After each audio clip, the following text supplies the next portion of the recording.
Medina in those final days felt like a city holding its breath, as if the sky had dropped so low toward the earth that everyone could feel it might fall at any moment.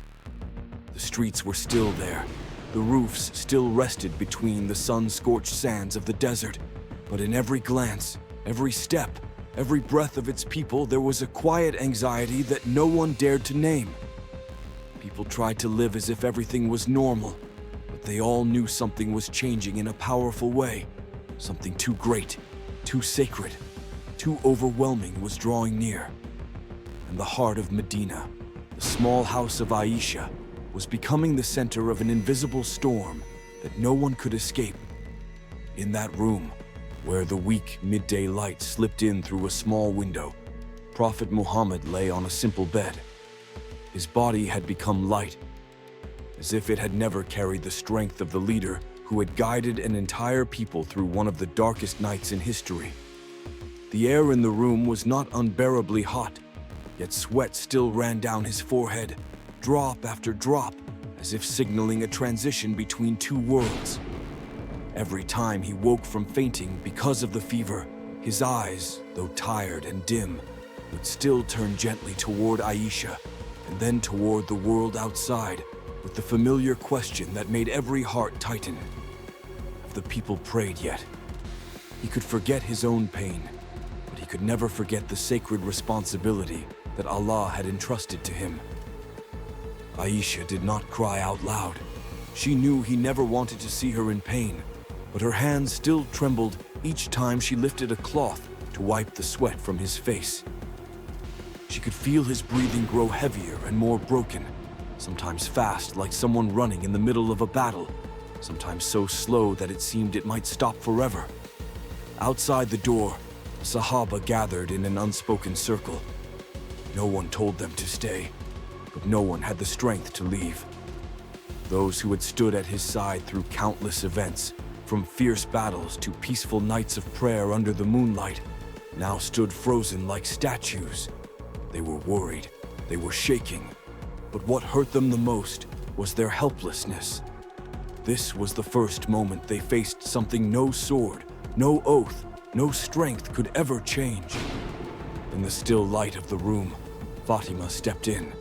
Her eyes were red like fire from many nights of silent tears. Yet her voice still carried the trembling of a daughter trying to hold on to the image of her father. "Father, it is almost unbearable to see you like this." Those words seemed to awaken Prophet Muhammad from his deep weakness. He opened his eyes, and in that moment when he looked at his daughter, there was no illness, no pain, only pure love. A faint smile appeared on his lips, so light that it seemed the wind could carry it away, yet strong enough to soothe Fatima's heart. "Fatima, today is the last day your father will feel pain. After today, there will be no more suffering." Those words fell into the air like a secret finally revealed, like an invisible door opening in the emptiness. They did not only make Fatima choke with emotion, they seemed to wrap the entire room in a strange silence. The silence that comes just before something eternal takes place. This was no longer just an illness. This was the turning point where the visible world was about to meet the realm of eternity. And no one in Medina knew that they were standing at the edge of one of the greatest, most painful, and most sacred moments in human history. Welcome to Prophetic History Explained. From this moment on, the story will take you through the final moments of the greatest human being ever to walk upon this earth. But you need to prepare your heart, because what you are about to hear is not simply a historical story. It is a call from a realm of light that not everyone has the courage to look directly into. And if you would like us to continue bringing you sacred, profound stories that reach the deepest parts of the soul, make sure you subscribe to the channel so that Prophetic History Explained has the strength and motivation to create the next videos. Outside the small house of Aisha, the afternoon sun of Medina stretched across the ground, but none of those waiting outside could feel its warmth anymore. Every gaze was fixed on the still closed wooden door, where time itself seemed to have stopped. Inside, Prophet Muhammad lay upon his final bed of illness, and outside, the Sahaba stood like pillars, trying to withstand an invisible storm. The silence stretched on so long that everyone could hear their own heartbeat, and in that heavy air, they shared only one fear, the fear that the moment they never wanted to face was drawing closer with every breath. Inside the room, Fatima sat near the foot of her father's bed, her hands clenched together to keep her composure. Aisha continued gently wiping the sweat from his forehead, trying to hide the sobs rising in her chest. The Prophet seemed to be standing between two worlds. At times his eyes opened, as if seeing something that did not belong to this physical space, then closed again, as if he was listening deeply to a sound no one else in the room could hear. The atmosphere was so sacred that no one dared to step heavily or breathe too deeply, as if any movement might shatter the fragile moment that was wrapped around everything. Then, in the middle of that tense stillness, there was a soft knocking at the door. It was not loud, not rushed, just 3 gentle taps like the wind touching wood, yet they were so precise that everyone was startled. Fatima looked up, confused. During these days, many people had come to ask about him, but no one had ever knocked like this. The knocking carried deep respect, but also a strange, indescribable feeling, as if the one standing outside did not fully belong to this world. Fatima walked to the door, her hand trembling slightly as she touched the latch. When she opened it, she saw a man standing at the threshold. The afternoon light did not seem to fall fully upon him, yet he stood out clearly in his pure white garments, as if they were woven from a fabric she had never seen before. His face did not show tiredness. There were no marks of age or the weight of life upon him. But what made Fatima freeze were his eyes, deep and bright, as if they contained an endless sky within them. "Peace be upon the house of the Messenger of Allah," the man said in a deep, warm voice that seemed to echo from a place beyond human imagination. "I ask permission to enter." Fatima instinctively stepped back. It was not fear, it was the feeling that her whole being was reacting to a presence too vast, too majestic to comprehend. She took a breath and tried to steady herself. "My father is very ill," she said softly. "He cannot receive visitors at this time." The man did not argue, and he did not turn away. He simply stood there, his gaze lowered, silent, as if her refusal was not a command forcing him to leave, but rather something he had already expected. The air around him did not move, did not vibrate, as if the entire world was keeping its distance from him. Fatima closed the door, but her heart could not rest. She turned back toward Prophet Muhammad, struggling to keep her voice steady as she said, "Father, there is a man outside. I have never seen him before. I do not know why, but his presence makes me feel deeply unsettled." The Prophet opened his eyes and looked at his daughter for a long moment, as if he already knew what she would say before she said it. A gentle light passed through his eyes, not the light of earthly life, but the light of someone who has seen the reality that lies beyond this world. "Fatima," he said in a weak but firm voice, "do you know who that is?" She shook her head. He smiled faintly, and that smile filled the entire room with a strange tranquility. "That is Malak al-Mawt, the angel of death, and in this world he has never asked permission to enter anyone's home except your father's."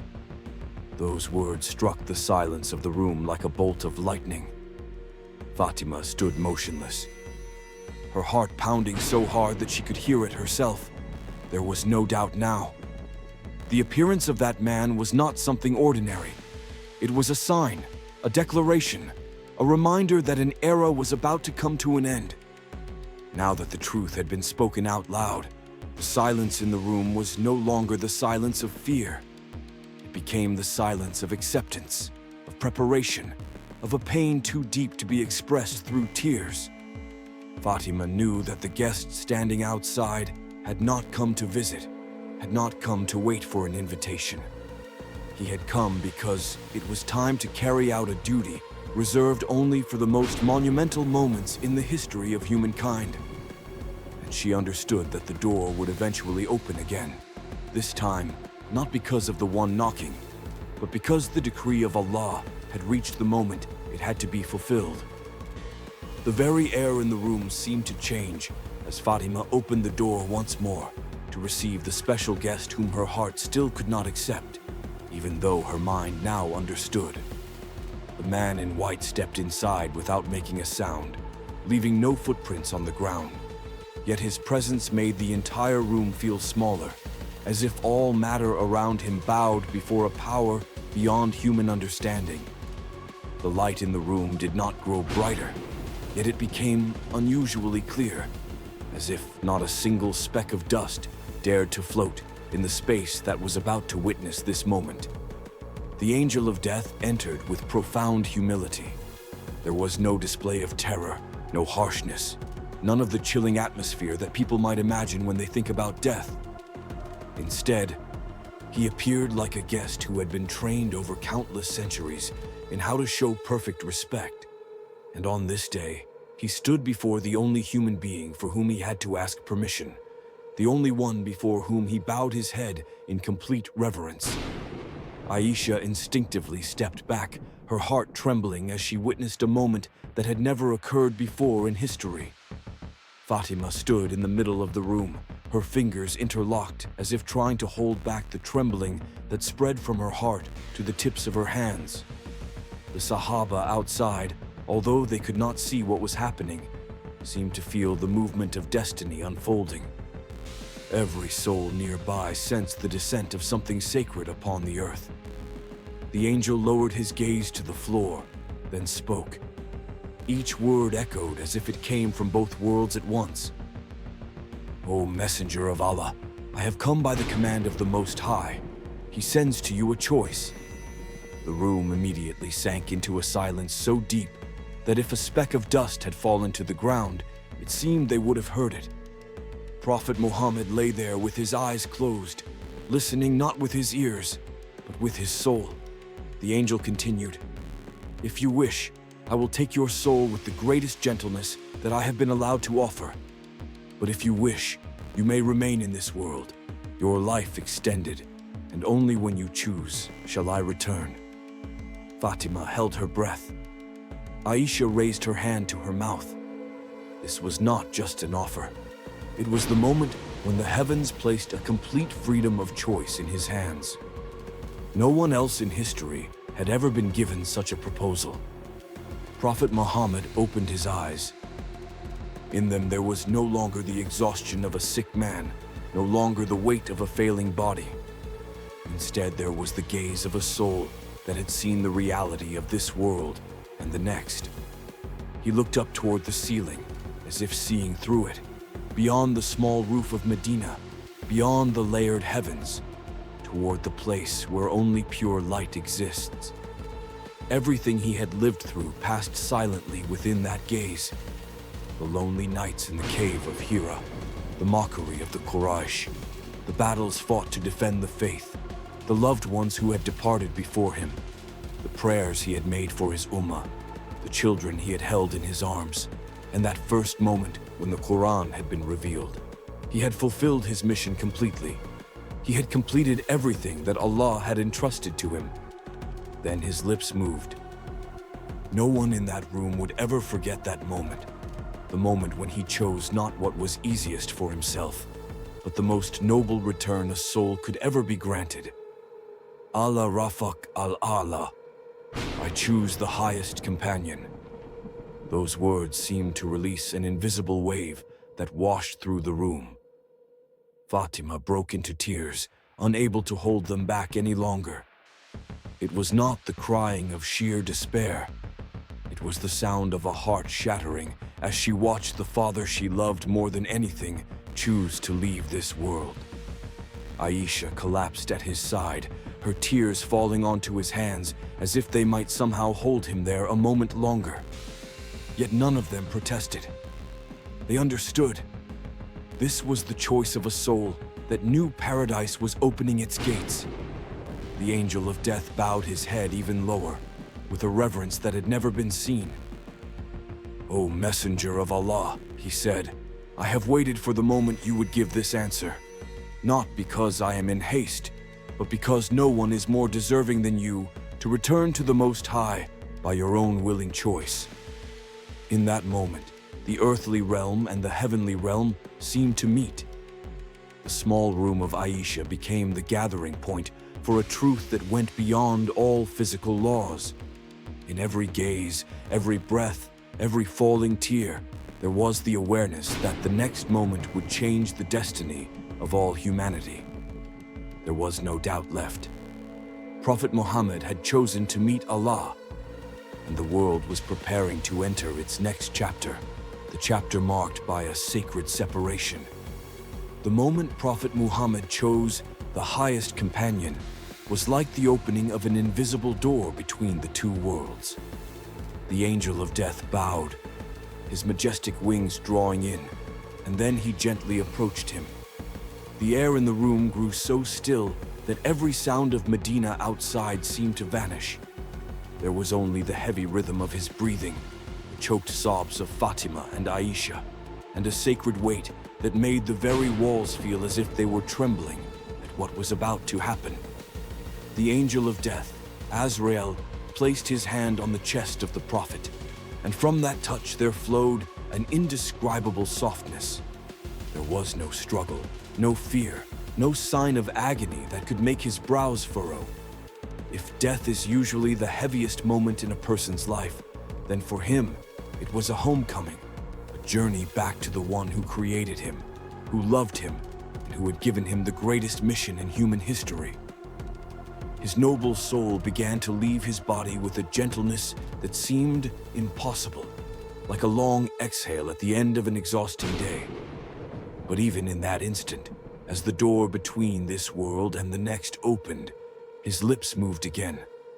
In a weak but full voice of love, he whispered, "O Allah, make the departure easy for my ummah." Those were his final words for humanity, not a plea for himself, but a plea for the generations who would come long after him. Then his heart stopped. Aisha cradled his head in her arms, her hands trembling so much that it seemed she could no longer support his body, which felt lighter than ever. She leaned her forehead against his, hoping that the last warmth left in him would somehow flow into her, so that she would not have to face the reality that he had truly gone. Fatima stepped back and then, as if all strength had left her, clutched her chest and sobbed out loud. This was not just the cry of a daughter losing her father. It was the cry of a heart that had just watched the light of the world go out. Outside, the Sahaba were still waiting, unaware that the final moments had already passed. Their anxious whispers stopped when the door opened. The news spread faster than the desert wind. The messenger of Allah has returned to him. Many could no longer stand. Some collapsed to the ground, their hands covering their faces as if to block out a reality their hearts could not bear. There were warriors who had faced death dozens of times, yet this moment filled them with more dread than any battle. Among them, Umar ibn al-Khattab reacted the most fiercely. He sprang to his feet, his eyes wide, as if the news had struck his mind like a blow it could not accept. "No! Whoever says Muhammad has died is a liar!" Umar shouted, his hand gripping the hilt of his sword, his voice shaking more from heartbreak than anger. "He has not died. He has only gone to his Lord like Musa did, and he will return." His whole body trembled, not from fear, but from a pain so deep that words could not describe it. In the midst of that storm of emotion, Abu Bakr appeared. He had already entered the room of the Prophet, embraced him one last time, and kissed his forehead while his tears fell. He had not screamed, he had not shouted, but his eyes were heavy with grief, the eyes of a man who had just lost the greatest part of his heart, yet still had to stand firm and lead the community in its most critical moment. Abu Bakr stepped into the courtyard where people were overwhelmed by panic. He raised his hand, and his voice was deep and steady, carrying a calm that demanded the world listen. "O people," he said, "whoever among you worships Muhammad, then know that Muhammad has died. But whoever worships Allah, then know that Allah is living and never dies."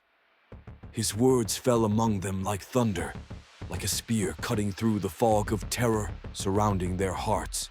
Then Abu Bakr recited an ayah from the Quran that many had known before. But in that moment, it felt as if it was being revealed all over again. Muhammad is no more than a messenger. Many messengers have passed away before him. If he dies or is killed, will you then turn back on your heels? His voice rang out with the full strength of true faith. Everyone fell silent.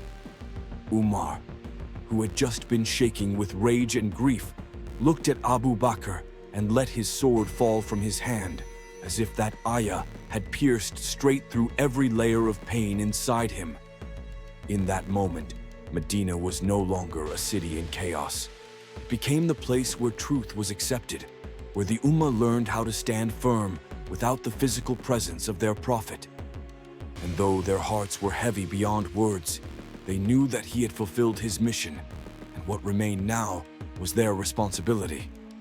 Soon after Medina began to slowly emerge from that intense shock, the small house of Aisha became the center of a sacred stillness that no one had ever experienced before. The people who loved Prophet Muhammad most dearly stood around his body, and no one dared to speak loudly. Their grief was no longer a scream, but a weight at the back of their throats that made each breath difficult.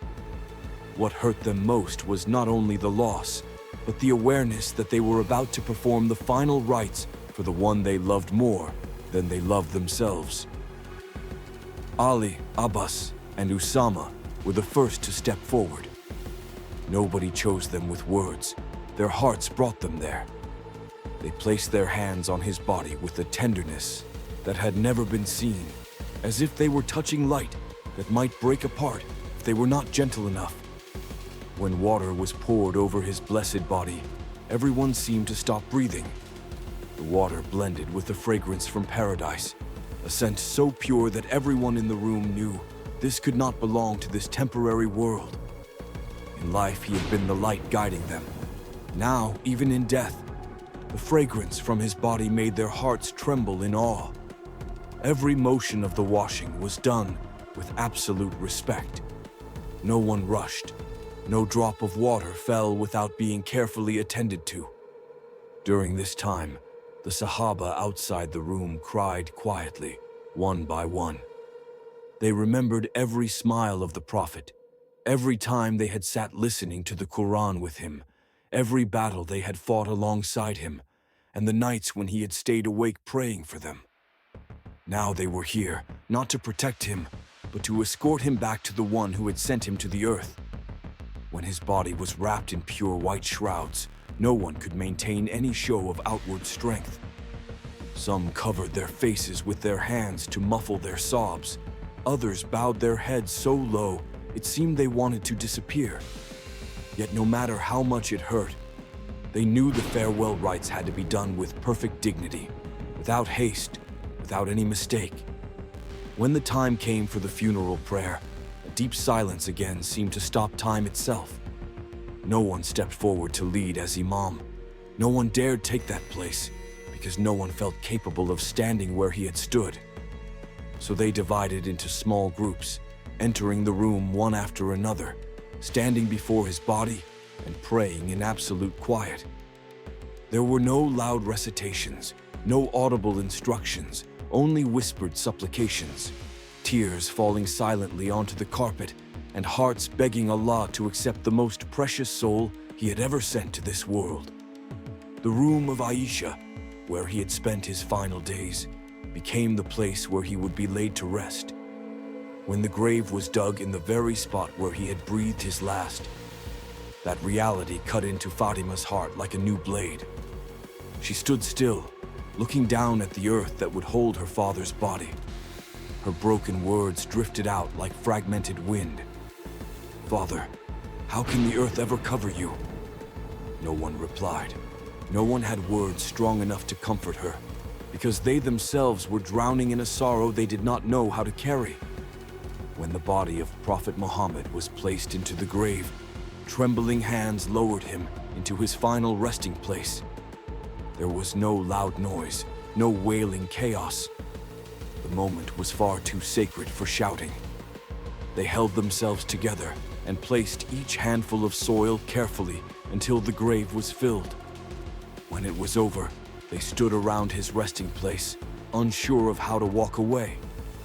Some placed their hands over their hearts, some bowed their heads. Some raised their hands to make dua, but could not find the strength to speak. All of Medina felt like an afternoon without a sun, with no color left, only an emptiness spreading over everything like the shadow of night. Yet in that moment, in pain that seemed impossible to endure, they remembered what he had left behind, his teachings, the Quran, his guidance, his kindness, his sacrifices, his steadfastness, and a love for his ummah that no one could ever replace. He had left this world, but the light he brought had not gone out. It had become a trust placed on their shoulders, a responsibility each of them had to carry so that the world would never lose the light that Prophet Muhammad had shone with his entire life. Medina was so sorrowful that even the wind seemed to blow more slowly, yet surely the sky itself had become brighter. Because in the highest place of the eternal realm, a noble soul had returned to where it truly belonged. The deepest lesson from this story is that no one knows exactly when their journey will end, but every person can choose how to live, so that, when they look back, they will not be filled with regret. Prophet Muhammad taught us that what truly matters is not how long we live, but how we live. To live with kindness, to live with purpose, to live in a way that brings light to others. That is how a limited lifespan becomes an everlasting legacy. Face your trials with steadfastness. Heal others with compassion. Do what is right even when no one is watching. And always remember that what we call an ending is only a door that opens toward something more enduring. If you want to continue receiving profound, sacred stories that illuminate the hidden corners of history, then join the Prophetic History Explained community so you do not miss precious knowledge about the prophets, the turning points of our past, and the timeless lessons they carry. And do not forget to subscribe to the channel so that we have the strength and encouragement to bring you more videos, stories that will move you to tears, make you reflect, and help you grow a little more every day.